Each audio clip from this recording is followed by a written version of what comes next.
Ladies and gentlemen, when someone you trusted, someone you loved, hurts you, the first instinct is to react, to cry, to question your worth. But what if I told you the most powerful response isn't revenge or silence? It's confusion, not chaos, not games, but intentional, elegant confusion. The kind that says, you don't get to mess with me and think you still know me. Let me show you how. When a man hurts you, the first thing he expects is a reaction, and not just any reaction, an emotional one.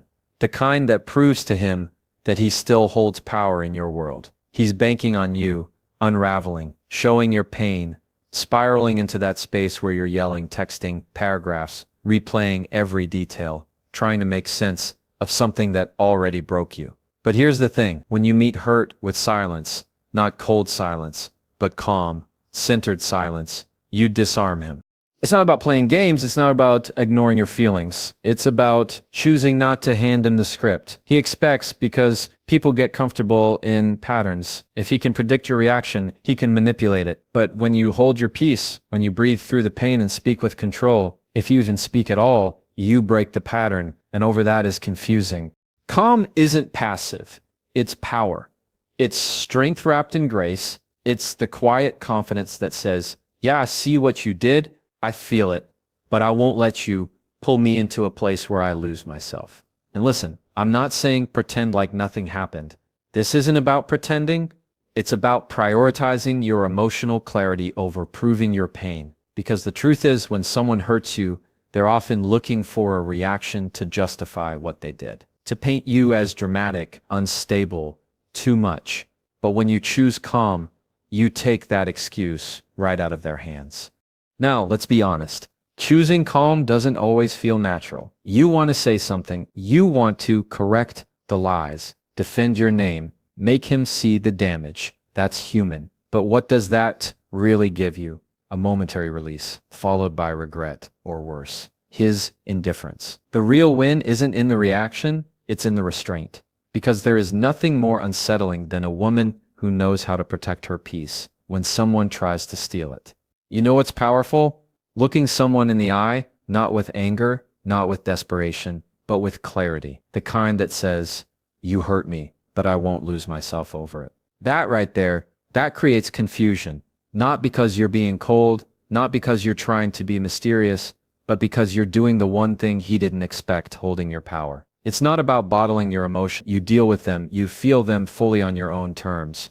Journal, cry, call someone who actually sees your heart, but you don't hand your healing over to the person who caused the wound. And that's where so many people get stuck, trying to get closure from the same place that gave them confusion. Sometimes the closure is in your calm, sometimes the message is in your lack of chaos.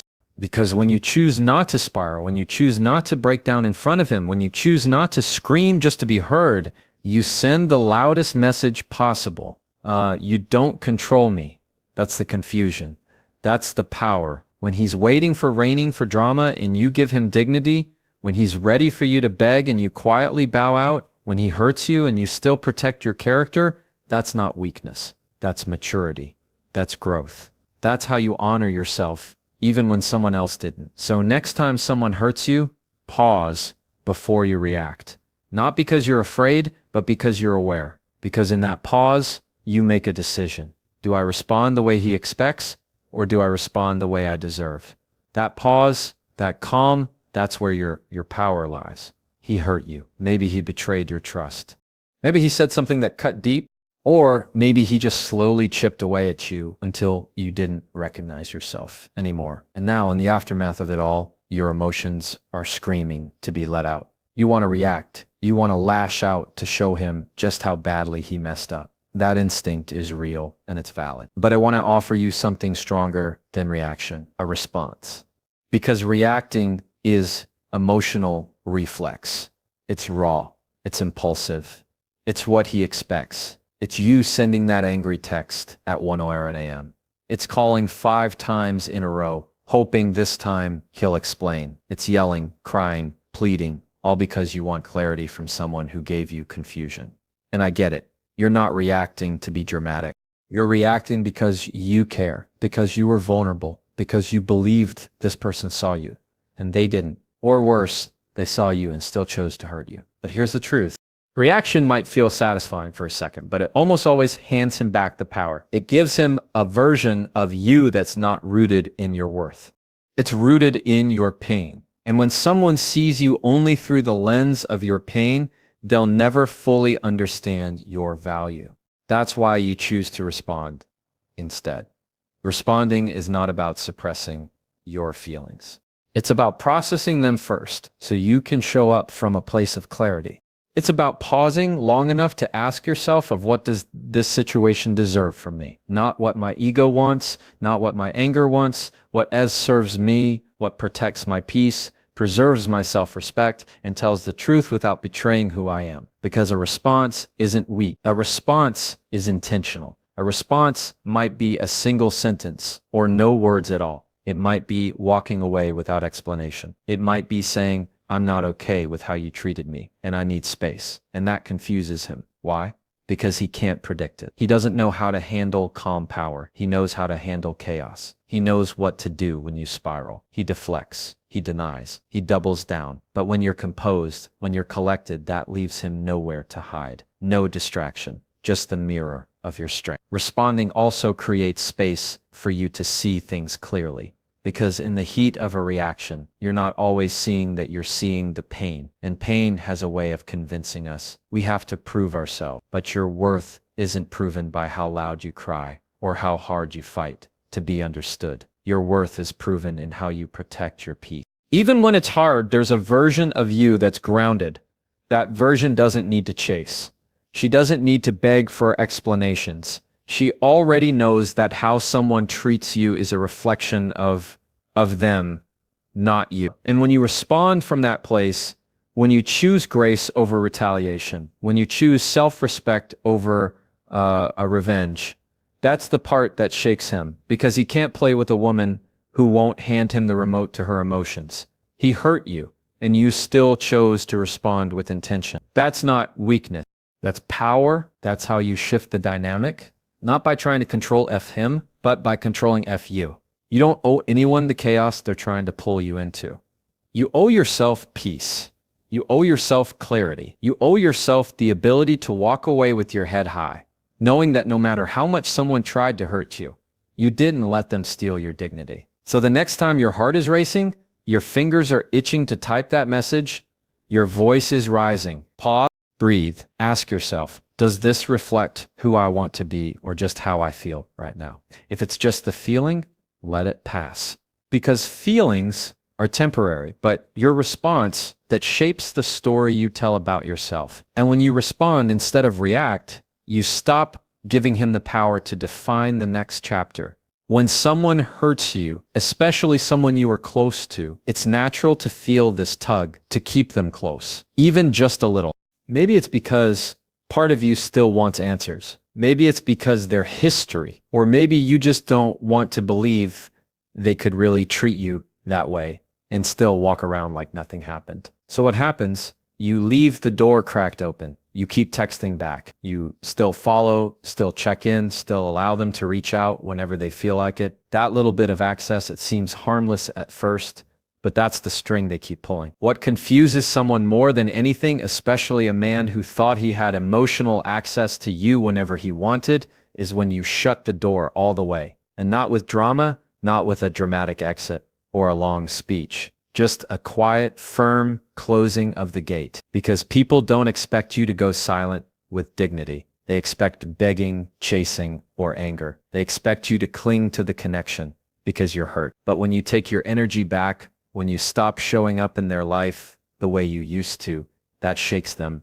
because access is power. See, people start to believe they can treat you however they want, as long as they know they can still reach you. Still send that, hey, just checking in, text, still slide into your DMs 2 weeks later like nothing ever happened. And if you respond even politely, you're telling them this door isn't locked. You still get a piece of me, and I want to tell you this gently, but directly. You can't heal in a place that still hurts you. You can't grow in soil that someone keeps digging up. And you cannot reclaim your peace if you're still giving pieces of it away. There's a strength in choosing who gets access to you, not from spite, from wisdom. Because once someone shows you they're willing to hurt you, your responsibility becomes clear. Protect your space.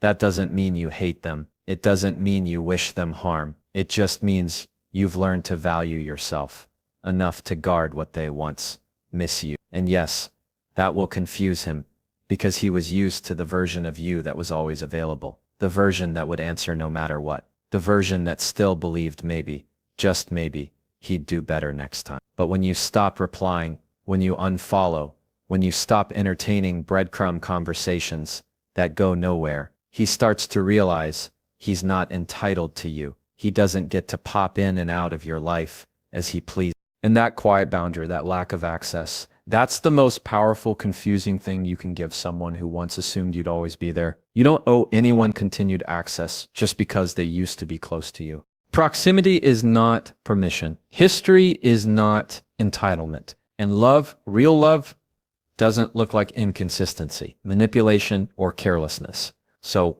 don't feel guilty for taking your energy back. Don't second guess your boundaries just because someone acts surprised when you finally hold them. And let's be honest, it's not easy. There will be days you'll want to reach out. You'll miss the idea of what you had. You'll convince yourself that a little conversation won't hurt, but every time you respond out of loneliness or nostalgia, you're teaching him that access is negotiable, that your boundaries bend, that you're still emotionally available, even if you physically walked away. But when your actions match your healing, when you stop responding to that same cycle, that's when the shift happens. You don't have to announce your boundaries. You live them. You don't have to explain why you're no longer available. Let your absence speak. The right people will respect it. The wrong ones will be confused by it. And that confusion, that's not your problem. That's the consequence of underestimating your worth. Because the most powerful thing you can do after being hurt is to remove the option of being hurt again by the same person. When someone hurts you, especially someone you gave your heart to, it's easy to focus all your energy outward. You start thinking, how could he do this? What did I do wrong? What does he think of me now? And you fall into this cycle of trying to understand his actions, trying to read his silence, trying to make sense of what doesn't make sense. But here's the truth. It's not about what he's thinking now. It's about what you choose to build from here. Because the greatest confusion you can give a man who thought he broke you is becoming someone he no longer recognizes. Not in bitterness, not in revenge, but in growth. The glow up everyone talks about isn't about makeup or outfits or thirst traps. It's about healing, internal healing. It's the glow in your eyes when you've stopped questioning your worth. It's the way your voice steadies again when you speak up. It's that moment when you walk past your reflection and realize you've found your way back to yourself. That's the kind of glow up that doesn't fade, and it doesn't need an audience. It just needs commitment to you. After being hurt, you have two options. You can shrink in the shadow of what they did, or you can rise in the light of who you are. And rising takes work. It means facing yourself, not to blame yourself, but to build yourself. It means asking, what did I learn from that? What will I not allow next time? How do I want to show up for myself moving forward? And those questions, they shift the energy, because now the focus is no longer on fixing him. It's on forming you. When you glow up internally, you stop needing validation. You stop needing closure from the person who broke you. You stop looking backward and start building forward. And the man who once thought he had the power to define you, he won't know what to do with the version of you who no longer needs anything from him. Not an apology, not attention, not explanation. That's the confusion. See, a man can't manipulate a woman who knows herself. He can't play games with someone who's no longer on the field. He can't ghost you and expect you to wait. Because when you've done the work, when you've sat with the pain and learned from it, when you've let go of the fantasy and honored the facts, you don't need to chase peace. You are peace. That's why the internal glow up is the most powerful response. It's not loud. It's not broadcast. It's slow. It's quiet, but it's consistent. It's in the boundaries you set, the people you surround yourself with, the habits you rebuild, the moments you choose to rest instead of ruminate, the forgiveness you give, not for him, but so you don't stay stuck. Healing isn't always glamorous, but the results are undeniable. And here's the best part. You're not doing it for him. You're not trying to make him regret it. You're not trying to win some breakup competition. You're doing it for you because you deserve to feel whole again. You deserve to feel proud of how you came through it. You deserve a life that doesn't revolve around what someone else did or didn't see in you. So yes, it'll confuse him when he sees that you're no longer in that place he left you in, that you're not trying to prove anything, that you're thriving in your own lane, rooted, grounded, and unbothered. Because now he sees what you became after the storm he caused, and that version of you, that healed, wiser, softer, but stronger version, that's what he'll never have access to again. Let your healing speak for you. Let your peace tell the story, because the best version of you was never created by his approval. It was revealed the moment you stopped waiting for it. When a man hurts you, it's easy to feel like your whole story just took a wrong turn, like everything you were building, everything you thought you understood, suddenly collapsed. And in that pain, your mind tries to make sense of it by rewriting the past. You question yourself. You wonder if you missed the signs. You replay every moment to figure out what was real and what wasn't. But here's something that needs to be said. Just because someone mishandled your heart doesn't mean your whole story has to revolve around the hurt they caused. You get to take your power back by reframing the narrative. See, pain wants to make itself the main character. It wants to take over your voice and convince you that you're the victim, that you're broken, that you're not enough. But that voice isn't truth. It's trauma. It's the echo of disappointment. And if you keep letting that voice narrate your story, you'll stay stuck in a version of yourself that's built around what they did instead of who you are. That's where the real shift happens. When you stop centering the story on the person who hurt you and start writing from your own strength, that doesn't mean pretending the hurt didn't happen. It doesn't mean minimizing your emotions. It means you acknowledge what was done, but you don't make it your identity. You move from about, he broke my toss. I rebuilt from that, from select me to V. I found myself in the leaving. That's not rewriting the truth. It's reclaiming your voice. And that's the kind of shift that confuses him, because now, instead of being the one who defines your worth, he becomes just a chapter, not the story. There's something incredibly powerful about a woman who doesn't let pain become her personality. A woman who can walk through betrayal, disappointment, and silence, and still choose to grow from it, instead of settle in it. That choice alone creates a kind of clarity that's intimidating, because it shows you're not waiting for someone else to heal you. You've taken the pen back, and you're writing a new ending. One where your peace, your purpose, your identity are not tied to his presence or absence. You win not by proving he was wrong.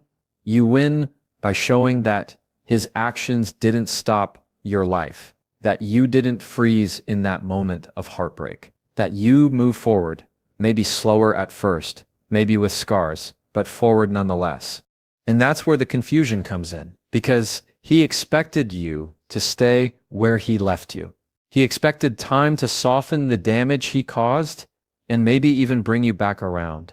But when he sees that you didn't just survive, you grew, you glowed, you evolved. That's when it really hits. The truth is, not everyone who hurts you will come back and say they're sorry. Not everyone will understand what they did, and many won't ever try. But closure doesn't come from them. It comes from the way you decide to end that chapter. And ending it doesn't mean forgetting. It means choosing peace over resentment, growth over bitterness, a future over replaying the past. You can't control how someone else treated you. You can undo what's already been said or done. But you can choose what you carry. You can choose what gets to stay in your story. And you can choose to rise in a way that reminds you you are the author here. Not him, not the pain, not the confusion. So let this be the chapter where you stopped explaining yourself, where you stopped needing answers to move on, where you stopped waiting for someone who already showed you they couldn't love you. Well, let this be the moment you realize the real win isn't about getting him to regret losing you. It's about you no longer needing him to. Because the ultimate plot twist is peace. So here you are, not the broken woman he thought he left behind, but the one who rose calm, clear, grounded. You didn't react the way he expected. You didn't chase, beg, or unravel. You responded with dignity. You shut the door with grace. You stopped handing out access to someone who misused it. And you turned all that pain inward, not to hide it, but to heal it. You became stronger, softer, smarter, all at once. And now you're not trying to confuse him. You, Vaf, are the confusion. Because nothing unsettles someone more than realizing they no longer know how to reach the version of you they helped create, the version that glows without their validation, that walks away without turning back, that reclaims the narrative without needing their apology. He thought he ended something, but really he started. You're becoming